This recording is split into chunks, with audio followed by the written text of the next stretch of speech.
Hi friends, அஸ்ஸலாமு அலைக்கும். நம்ம இன்றைக்கி வீடியோவில் என்ன பார்க்க போகிறோன்னா ப்ரெக்னென்சி டிப்ஸ் தான் ஃப்ரெண்ட்ஸ் பார்க்க போகிறோம். இதில் வந்து ஹெச்பி லெவலும் இன்க்ரீஸ் ஆகும், குழந்தையும் நல்லா அழகாக ஒயிட்டாக பிறப்பாங்க. இது என்னுடைய அனுபவத்தில் நான் சொல்கிறேன். வீடியோ ஸ்கிப் பண்ணாமல் பாருங்கள். வாங்க வீடியோக்குள்ளே போகலாம்.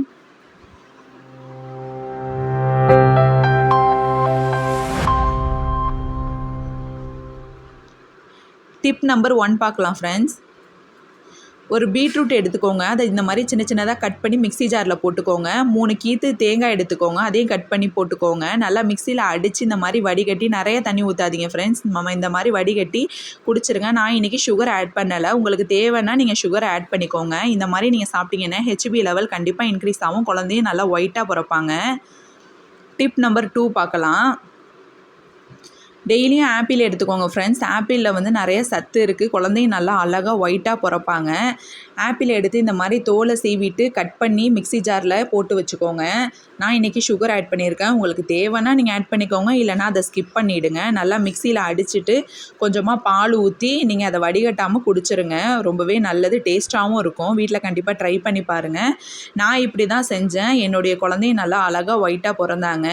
அந்த பீட்ரூட் ஜூஸ்லாம் நீங்கள் குடிச்சிங்கன்னா நல்லா உங்களுக்கு உடம்பு வந்து நல்லாயிருக்கும் ஃப்ரெண்ட்ஸ். குழந்தைய நல்லா அழகாக ஒயிட்டாக பிறப்பாங்க. இப்போ பாருங்கள், என்னுடைய குழந்தையோட காலை நான் காட்டுறேன் எப்படி இருக்குன்னு. நான் டெய்லி இதான் ஃப்ரெண்ட்ஸ் ஃபாலோ பண்ணேன். அதே மாதிரி தண்ணி சத்துக்கும் உங்களுக்கு நிறைய டிப்ஸ் நான் சொல்கிறேன்.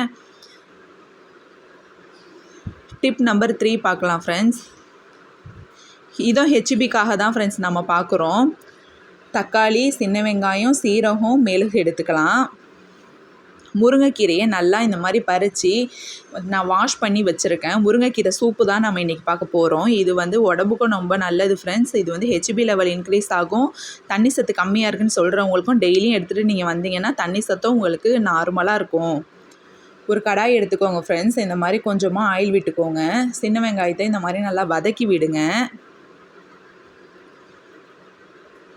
நீங்கள் டெய்லியும் இந்த மாதிரி எடுத்துக்கிட்டிங்கன்னா தண்ணி சத்து வந்து குறையாமல் இருக்கும் ஃப்ரெண்ட்ஸ். ஏன்னா எனக்கு தண்ணி சத்து அப்படி தான் குறைஞ்சிருச்சு. நான் இப்படி தான் செஞ்சு சாப்பிடுவேன். தக்காளியை போட்டு நல்லா இந்த மாதிரி வதக்கி எடுத்துக்கோங்க. அதுக்கப்புறம் சீரகம் போட்டுக்கலாம். அப்புறமா கொஞ்சமாக தண்ணி ஆட் பண்ணிக்கலாம் ஃப்ரெண்ட்ஸ். நல்லா இந்த மாதிரி கொதிக்க விடுங்க. கொதித்ததுக்கப்புறம் நம்ம வாஷ் பண்ணி வச்சுருக்க கீரையை அதில் ஆட் பண்ணிடலாம். தர்பூசணி ஜூஸை நீங்கள் குடிச்சிக்கிட்டு வந்தீங்கன்னா குழந்தை நல்லா ஒயிட்டாக பிறப்பாங்க ஃப்ரெண்ட்ஸ். தண்ணி சத்தம் உங்களுக்கு நார்மல் லெவலில் இருக்கும். மெழுகு ஆட் பண்ணிக்கலாம். மெழுகு ஆட் பண்ணிவிட்டு இந்த மாதிரி நல்லா கலந்து விட்டுருங்க. அப்புறம் மூடி போட்டு மூடிடுங்க. அது கொதிச்சதுக்கப்புறம் ஆஃப் பண்ணிடுங்க. இப்போ இங்கே பாருங்கள், நான் வந்து ரொம்ப டைம் ஆகிட்டனால கீரையை வந்து எடுத்துகிட்டு அந்த சாரை மட்டும் ஃபில்ட்ரு பண்ணி குடிக்கிறதுக்காக வச்சுருக்கேன். இந்த வீடியோ பிடிச்சிருந்துச்சுன்னா லைக் பண்ணுங்கள், ஷேர் பண்ணுங்கள், சப்ஸ்கிரைப் பண்ணுங்கள், கமெண்ட் பண்ணுங்கள்.